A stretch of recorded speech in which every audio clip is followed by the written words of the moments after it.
A Course in Miracles, a transcription of the Shorthand Notes, Manuscripts, Helen Schuckman, first unproofed draft of the text volume.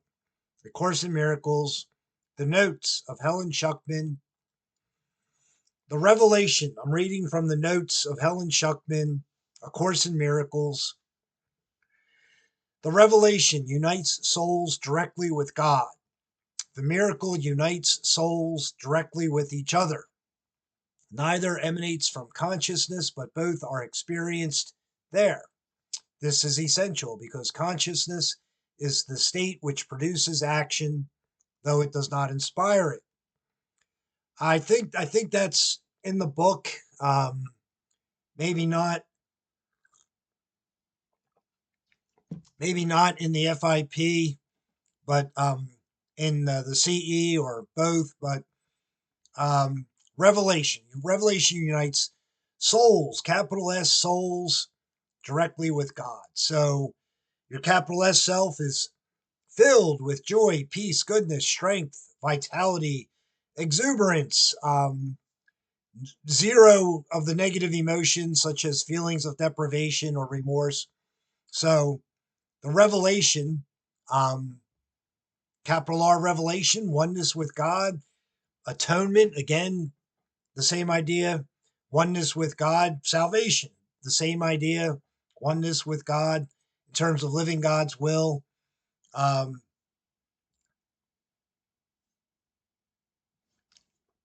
Uniting your soul directly with God in terms of revelation.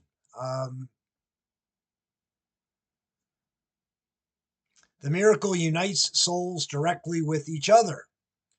A miracle, anything, thought, word, or action that's filled with nothing but peace, joy, strength, goodness, love, life. A miracle, the miracle, a miracle, any miracle unites, again, capital S, souls directly with each other. People, humans, anything that's filled with nothing but joy, peace, strength, goodness, compassion, life, love, uh, that in any thought, word, or action unites everyone with everyone else in a communal sense of joy, peace, strength, goodness, life, love.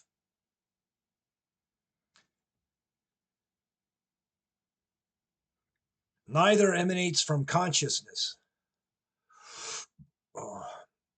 but both are experienced there. So I think this book might get into it. Certainly, other books do about um, the superconscious. So, well, I know that the Urantia book, Urantia, I know that book talks about it some. It may be in here, but in ACIM, A Course in Miracles, but um, coming from the superconscious, which would not be the regular, normal, average consciousness, would be thoughts from God, the God mind coming from the superconscious. Um, um, and so both revelation, oneness with God in terms of God's will, oneness with the first person of the Trinity in every way. That would be revelation. The miracle, um, anything, thought, word, or action that is nothing but peace, joy, strength, goodness, etc. Again, coming from the superconscious, um, inspired by the Holy Spirit in ACIM terms, or directed by the Holy Spirit in ACIM terms. There's a sentence in the book, the Holy Spirit will tell you what to do and then do it for you. There's a sentence like that in the book, and it's talking about physical behavior, physical actions. Like the Holy Spirit will tell you what to do and then do it for you. There's a sentence verbatim in ACIM like that. Um, so anything that's a miracle, peace, joy, strength, goodness, that is coming from the Holy Spirit, um, call it the superconscious.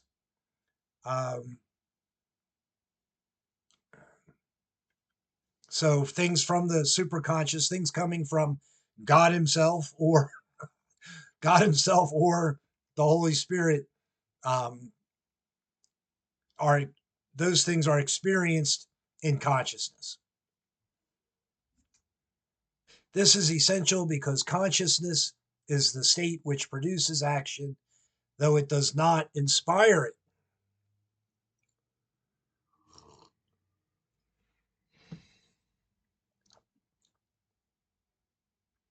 So nothing is coming from our ordinary consciousness as far as joy, peace, strength, that which is of God or a miracle, um, is not coming from our direct consciousness. It's coming from, I'll call it the superconscious. I'm not sure if ACIM uses that word anywhere, but that's the idea here. So consciousness produces action. So once thoughts from God Himself or the Holy Spirit come to someone, then action can take place in someone's consciousness. Uh, the inspiration for living revelation with God or miracles with others, the inspiration for that is not coming from consciousness. It's coming from, I'll call it the superconscious, coming from Spirit, God Himself, the Holy Spirit. Man is free to believe. So again, I'm reading from the notes of Helen Schuckman, A Course in Miracles. Man is free to believe what he chooses. What he does attests to what he believes. That sentence sounds like verbatim ACIM, any edition.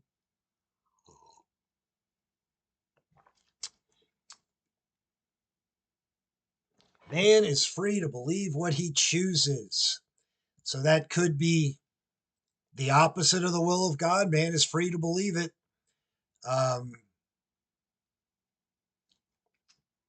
Or the perfect living of the will of God, similar to Jesus of Nazareth, especially after his baptism.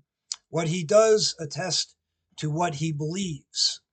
So what someone does attests to what they believe. It could be the exact opposite of the will of God, which would bring remorse, doubt, fear, anxiety, feelings of deprivation, grievances, anger, resentments, remorse, doubt, confusion, anxiety, any of those negative emotions. That is what comes with a belief, thought, word, action opposite to the will of God.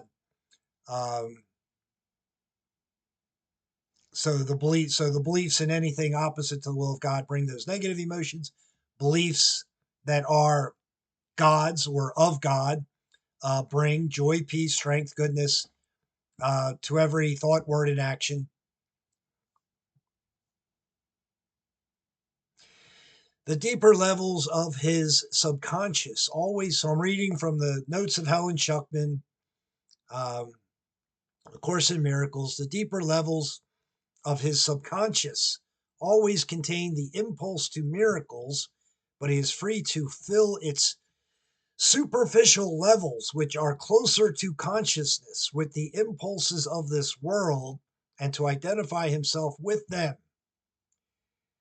This results in denying himself access to the miracle level underneath.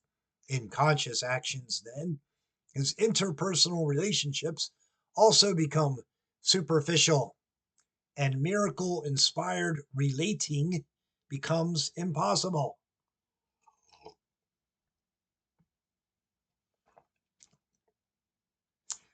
That's very likely not the FIP, the Foundation for Inner Peace version of A Course in Miracles. It's probably, and I'll say definitely, in the CE version, the complete edition, the complete and annotated version by Robert Perry, A Course in Miracles. So So the deeper levels of his subconscious always contain the impulse to miracles. So whether it's called superconscious or subconscious, the Urantia book, Urantia, makes a differentiation, I believe, between superconscious and subconscious. Superconscious coming from the God mind, and the subconscious coming from not that. um, uh, the subconscious having that which is not the will of God in it. But that might be something as far as the Urantia book using those terms. But here it's talking about subconscious, so it doesn't matter about the differentiation of the idea between superconscious and subconscious. So the deeper levels of his subconscious or mind that is not conscious always contain the impulse to miracles. So mind which is not conscious, we'll just call it I'll just call it subconscious here. The God mind is there, and when I'm reading here, the ACIM idea, the deeper levels of his subconscious always contain the impulse to miracles. So the God mind is there in the deeper parts of the mind, which is not conscious. And that's where the inspiration for the God mind or miracles, revelation, that which is filled with peace, joy, strength, goodness, that's where it's coming from, the deeper parts of the subconscious mind.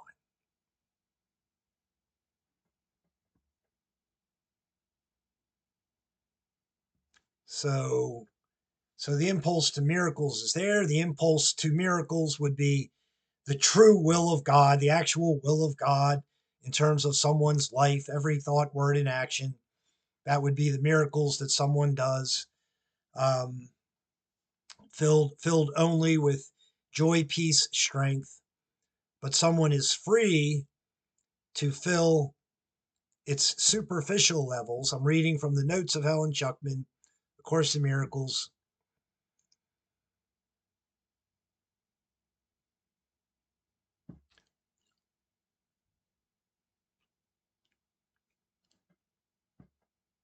Uh, so someone can take those impulses, which are coming from God, and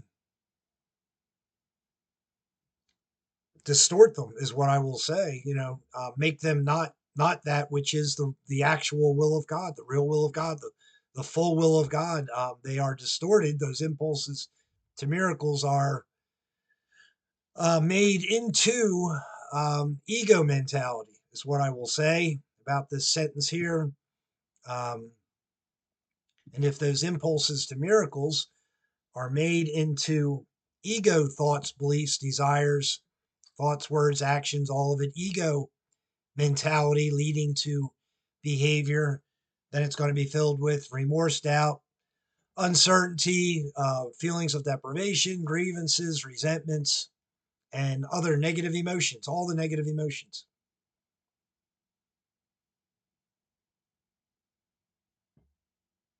That would be the impulses of this world in ACIM terms. Um, the word world there simply meaning ego mentality to me. If I'm reading here, it says, you know, um, with the impulses of this world and to identify himself with them. So the impulses of this world would be, the word world is standing in for ego mentality to me. That's how I understand it, believe it.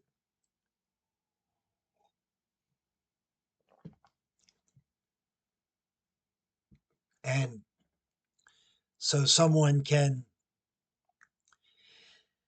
take the impulses that are coming from God Himself and change them into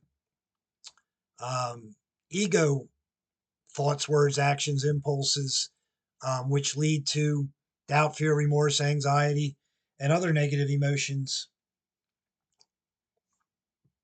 And that's what he's identifying himself with. If he's identifying himself with that which is not the will of God, which would be ego mentality.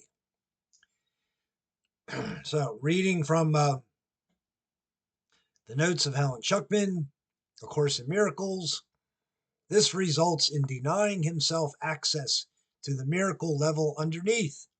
In conscious actions, then, his interpersonal relationships also become superficial, and miracle inspired relating becomes impossible.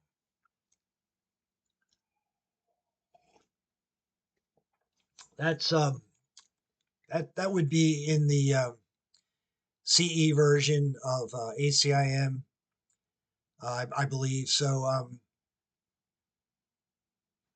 if someone uh, lives in ego mentality, which is not the will of God, they are denying themselves the miracle level deeper in the mind. I suppose is how I would phrase it. I don't see anything wrong with calling it higher in the mind or deeper in the mind or elsewhere in the mind, somewhere else in the mind. I mean, to me, so the mind itself, in it, the ACIM idea, it talks about this in the book. Just the mind itself, any human's mind has the God mind is there present, um, in terms of beliefs, thoughts, feelings that are filled with joy, peace, strength, goodness in every thought, word, and action. So the God mind is present. Also, the ego mind is present. That which was made by someone, not God, made by someone themselves.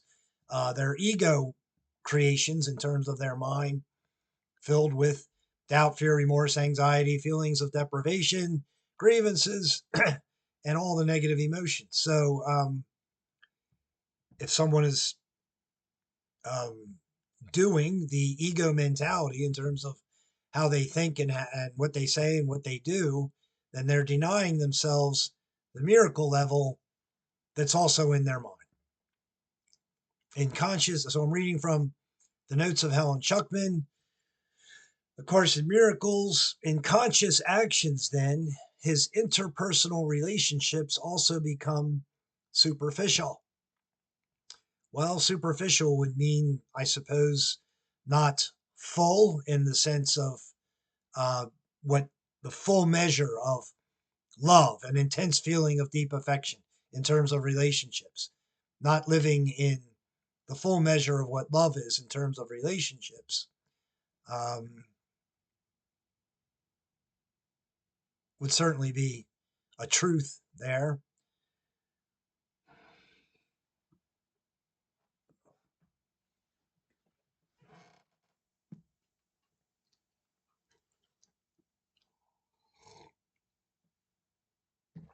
So, in conscious actions, behavior, then his interpersonal relationships also become superficial. So,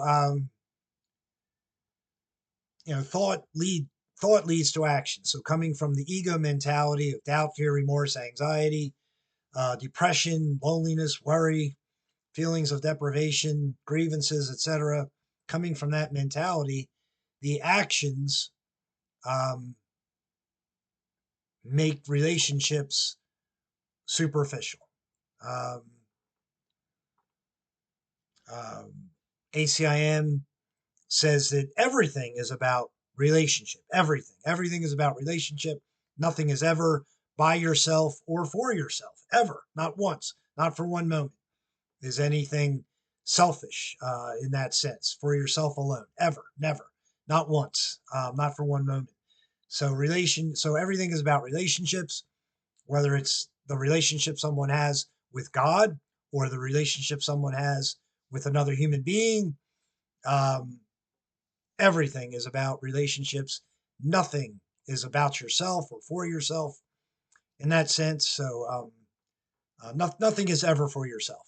That's the verbatim ACIM sentence when it's talking about relationships. It also says in ACIM, it says relationships are not used by you at all. Um, they are used only by the Holy Spirit, and that's what keeps them pure and holy. I'm paraphrasing a little bit there, but that's the sentence in the book about I, you, or anyone does not use relationships in any way, shape, or form. If I'm living in my capital S self, my God mind, I'm only doing the will of God in terms of anything about any relationship in any way.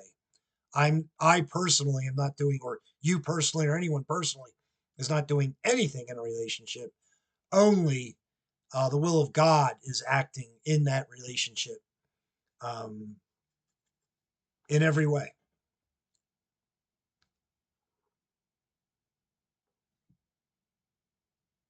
Uh,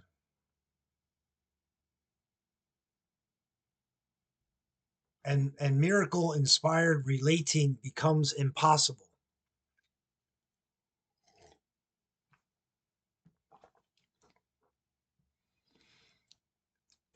If anyone, I, you, or anyone is coming from the ego mentality, which is always has doubt, fear, remorse, anxiety, feelings of deprivation, grievances, etc., negative emotions of some kind to some degree, um, then miracle inspired relating becomes impossible, because miracle inspired relating is always filled with nothing but joy, peace, strength, goodness, life, love, compassion, understanding, tenderness, kindness, etc., etc.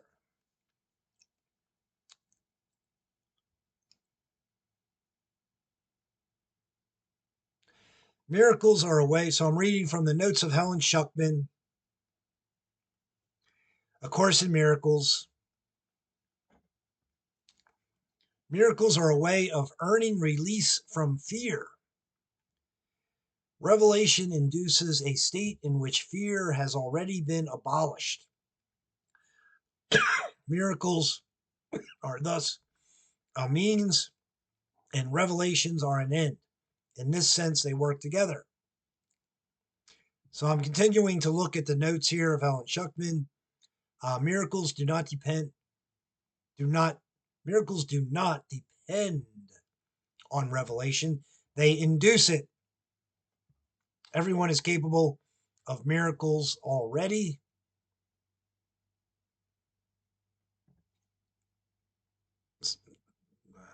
Some are fearful for revelations. There's other words in here that are talking about or addressing Bill Thetford, which I'm not reading. Trying to put it in general terms.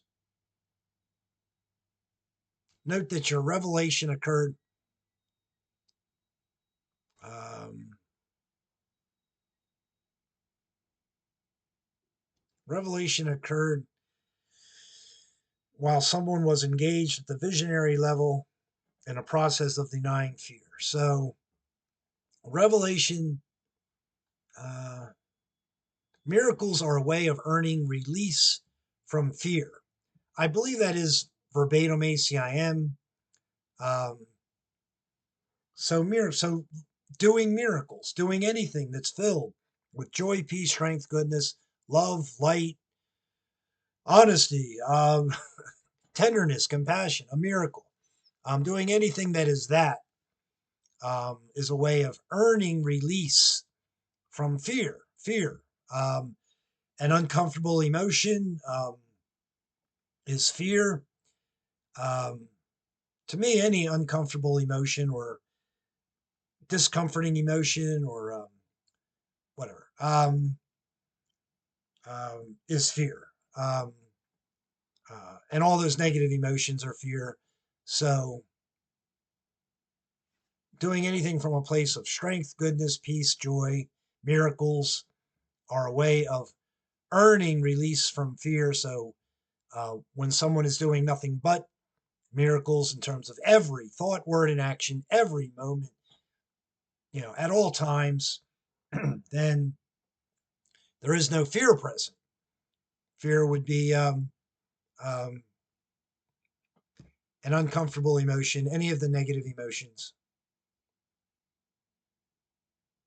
So the process in ACIM, A Course in Miracles, is to live, do, think, say miracles, so that eventually, through reading the text, reading the manual, doing the daily lessons, reading the supplements, studying the entire book, through that process, eventually there is no fear present in someone's mind.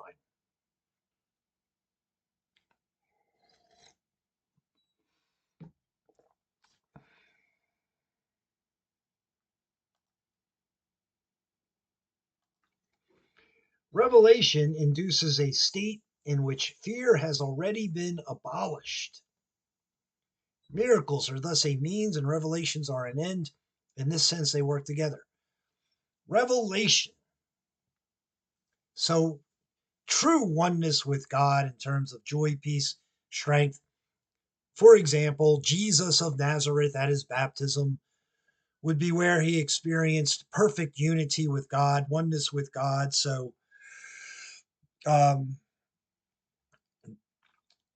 revelation, revelation induces a state in which fear has already been abolished.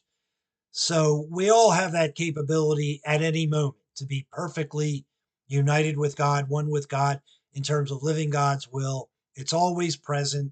We simply have to remove the blocks to its awareness, or remove the blocks to its full awareness. So, um, so the God mind for anyone, for any human being alive, the God mind that is present in them has already abolished all fear. It just needs to be recognized fully.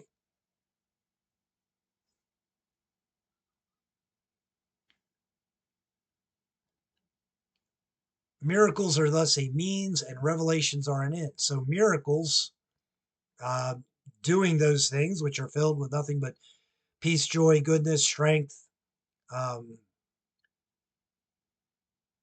eventually bring someone to the capital R revelation, or capital E enlightenment, capital S salvation, capital A atonement, the oneness with God relationship that we all have with God. It's just not fully recognized. So, um, miracles are a means, and revelations are an end. In terms of, for example, Jesus of Nazareth at his baptism, that would be when he had the full oneness with God in his life. So reading from A Course in Miracles, the notes of Helen Chuckman, in this sense, they work together. So, um, miracles eventually lead to perfect oneness with God.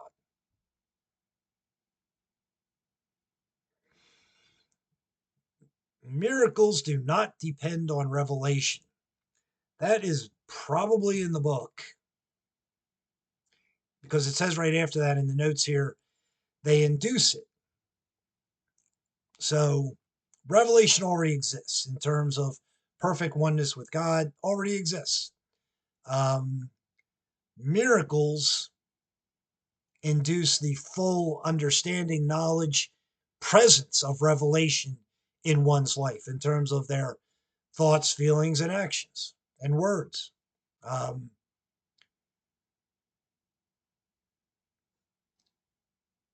so everyone is capable of miracles, but fear keeps them from happening. Or no, that's not what it says here in the notes. It says everyone is capable of miracles, but fear uh,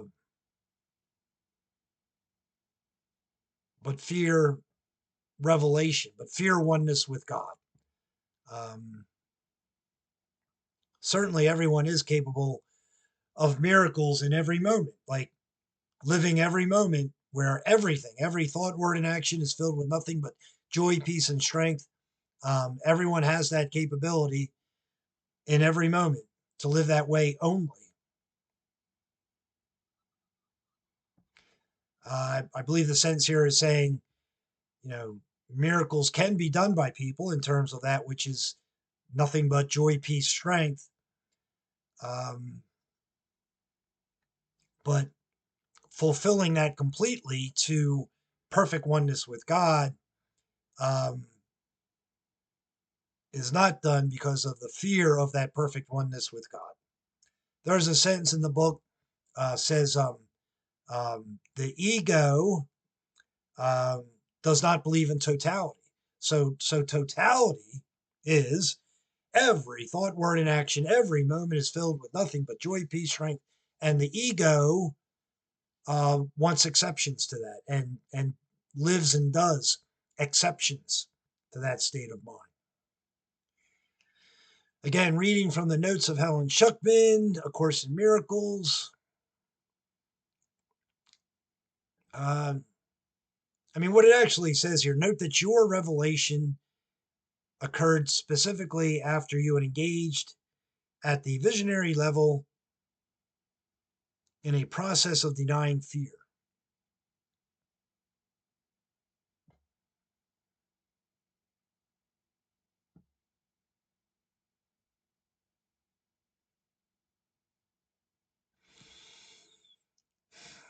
Revelation, oneness with God, similar to what Jesus experienced in terms of Jesus at his baptism, oneness with God. So everyone will achieve this state of reality, of mind, of being. This will occur for everyone. Um,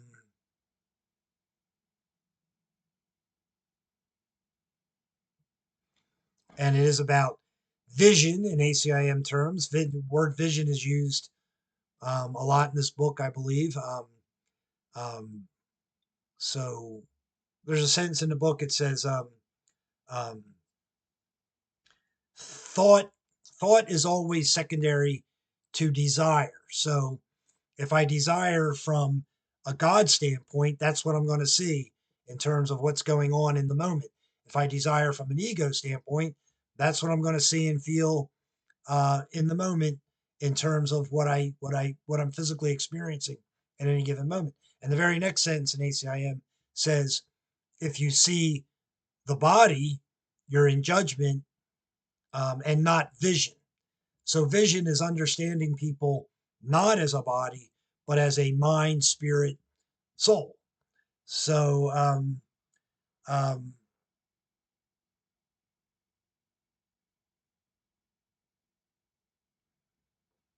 I'll say that that's one idea about vision in the book. I don't know if it's the only idea about vision in the book, but that's my idea that I'm saying about what ACIM says about vision in the book is you know, vision is seeing someone as a mind, spirit, soul, not as a body.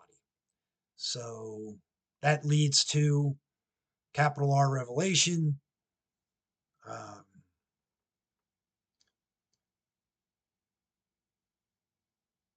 and denies all fear.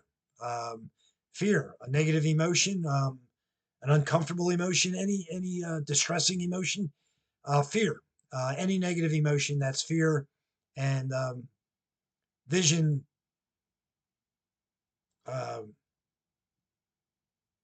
it, complete vision eliminates all fear. Living in vision is a process of eliminating fear or denying fear.